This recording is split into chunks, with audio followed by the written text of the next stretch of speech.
de déposer ma vie à tes pieds. Il n'y a que toi qui importe pour moi.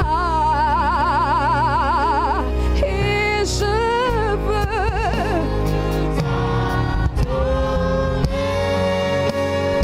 de tout mon cœur, oui, t'adorer. Oh, t'adorer, ma raison de vie. C'est Maradosata, de tout mon cœur, de tout mon être, de toutes mes pensées, je veux.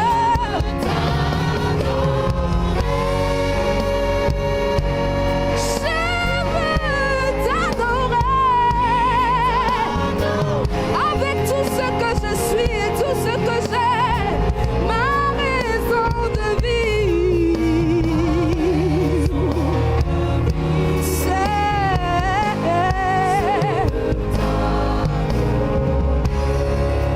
et quand je regarde ta sainteté, quand je regarde ta sainteté, et quand je contemple ta beauté, les choses qui m'entourent, elles ne valent plus rien pour moi. Oh,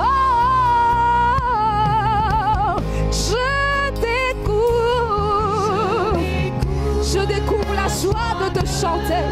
Je découvre la joie de t'adorer, de déposer ma vie. Il n'y a que toi qui m'importe véritablement pour moi. Oh, je veux t'adorer.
L'opportunité t'est donnée ce matin d'adorer le Seigneur en esprit et en vérité. Il a dit dans sa parole que l'heure vient et elle est déjà venue où les véritables adorateurs m'adoreront en esprit et en vérité. L'adorer en vérité, c'est venir tel que nous sommes sans aucun artifice, sans aucune honte, sans aucune peur. C'est venir totalement vers tel que nous sommes. L'adorer en esprit, c'est reconnaître qu'il est esprit et que nous aussi nous a créés en tant qu'esprit. Et c'est notre esprit qui l'adore. C'est pas le bout de nos lèvres. Tu peux être en train de traverser des situations. Tu peux être en train de traverser des défis. Mais laisse ça de côté. Je t'en supplie. Laisse ça de côté ce matin.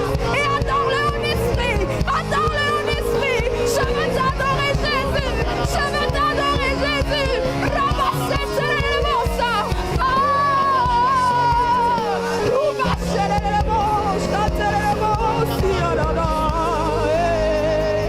Encore une fois, je veux t'adorer.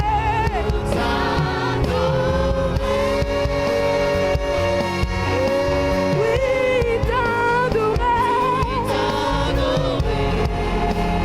Ce matin, je veux t'adorer. Ma raison de vie, c'est de t'adorer. Ah, ma Père, ce matin, nos cœurs s'inclinent.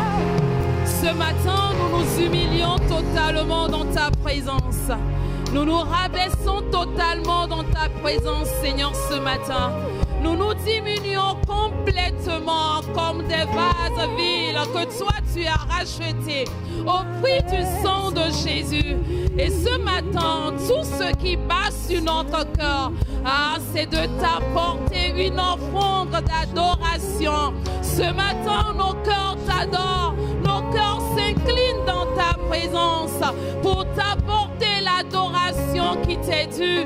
Nous nous rappelons, Seigneur, aucun ici n'est amnésique des bienfaits que tu répands dans l'assemblée des saints. Aucun ici n'est oublieux, Seigneur, quand nous voyons combien ton alliance de stabilité, ton alliance de victoire, ton alliance d'excellence, de productivité, de vie abondante parle dans nos vies, Seigneur. Qu'est-ce que nous, à notre tour, nous pouvons faire pour toi? C'est d'incliner nos cœurs dans ta présence. Quelqu'un est en train de se rabaisser ce matin. Quelqu'un est en train de se prosterner ce matin. Quelqu'un est en train de retrouver le roi de sa vie ce matin. Quelqu'un est en train de jeter sa couronne ce matin pour élever, pour hisser très haut le Dieu de gloire, Seigneur. Oui, c'est notre raison de vivre parce que nous reconnaissons ce que tu as fait pour nous. Notre raison de vivre, c'est de t'adorer, c'est de te contempler, c'est de te respecter, c'est de t'accueillir. Mais ce matin, de tout notre cœur, Seigneur, de tout notre être, de tout ce que nous avons, tout ce que nous possédons, tout ce qui se met en nous, te donne une adoration, Seigneur, te donne une adoration du plus profond de notre cœur. Nous le faisons, Seigneur, ce matin. Trouve des cœurs qui t'adorent, qui répandent le parfum d'adoration en ce lieu. Adorer, je veux t'adorer de tout mon cœur, oui, t'adorer. Oui, Seigneur, reçois notre adoration ce matin, parce que toi seul en es digne. Nous n'avons pas autre chose à t'offrir ce matin que notre adoration, que nous répandons en ce lieu comme un parfum de bonne odeur. Bien-aimé, si ton cœur est chargé ce matin d'adoration pour le roi, alors célèbre-le, acclame-le, manifeste sa grandeur, loue son nom, parce que lui seul en est digne. Alléluia, c'est notre raison de vivre. Oui, c'est notre raison de vivre. Nous n'avons pas d'autre choix que d'adorer le roi. Amen. Pour t'adorer, mon Dieu. Alléluia, gloire à notre Dieu. Dans les Saintes Écritures, Dieu déclare que le Messie viendrait pour être le sauveur du monde. La vie de Jésus prouve qu'il est bien celui dont les prophètes avaient parlé. Ésaïe a prophétisé que la Vierge deviendrait enceinte et qu'elle enfanterait un fils. Des siècles plus tard, la naissance de Jésus accomplissait cette prophétie.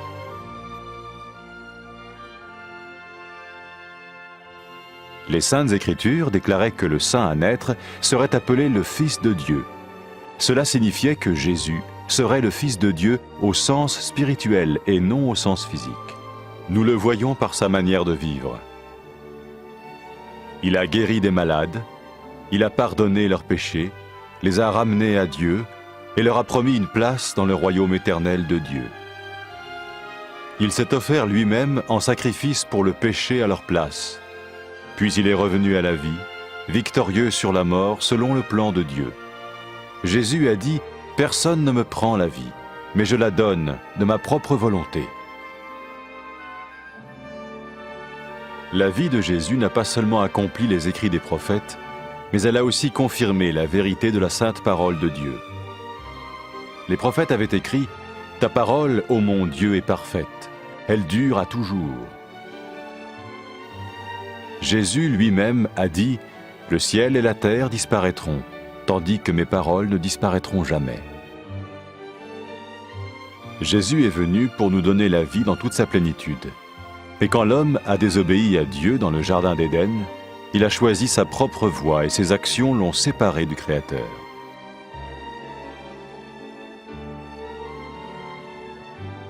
Les Saintes Écritures déclarent que tous ont péché et que le salaire que paye le péché, c'est la mort.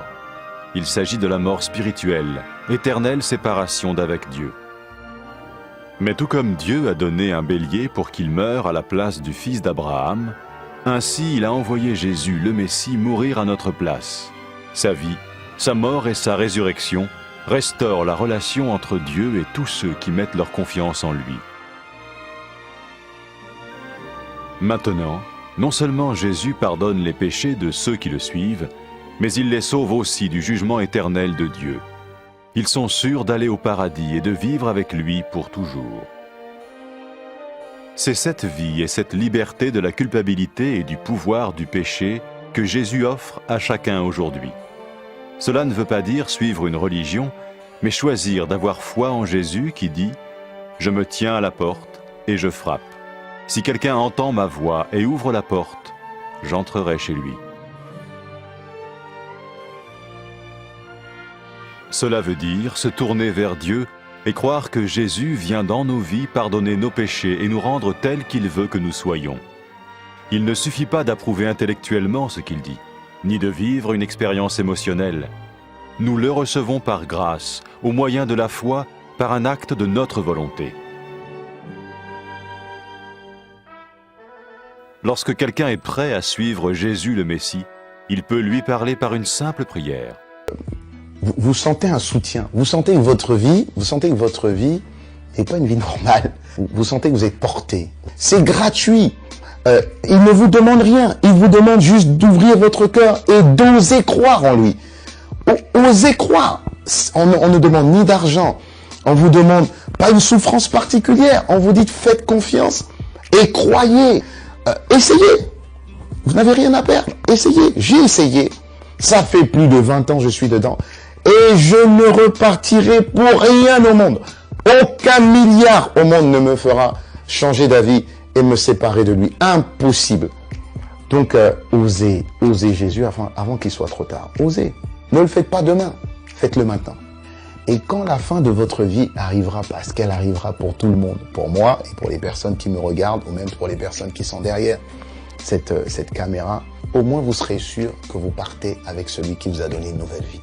Cette vie peut commencer maintenant, dès que vous l'acceptez, et cette vie continuera après que la mort soit venue. La mort n'est qu'un passage pour une autre vie beaucoup plus belle.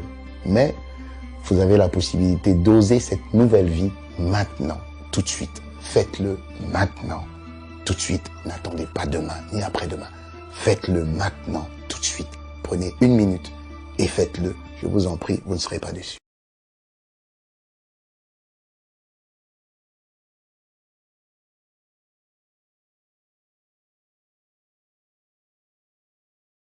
Après avoir écouté ce message, si vous avez décidé de donner votre vie au Seigneur Jésus-Christ, faites cette prière avec l'homme de Dieu. Mon Dieu, je viens devant toi, tel que je suis. Je confesse Jésus-Christ comme mon Sauveur et mon Seigneur.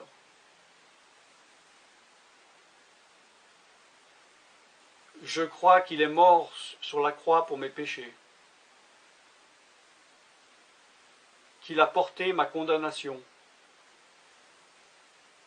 Il a porté mes péchés et mes maladies.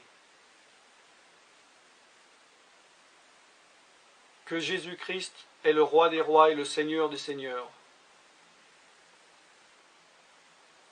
Qu'il est le Fils de Dieu. Qu'il est maintenant ressuscité et assis à la droite du Père. Et il prie maintenant pour moi. Je me suis détourné de mes péchés et je veux obéir à ta parole.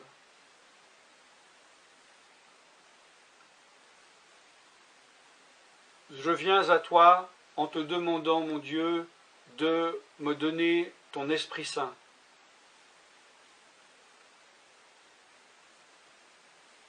Remplis-moi de ton Esprit, afin que tu ne sois plus à l'extérieur de moi, mais que tu viennes habiter en moi.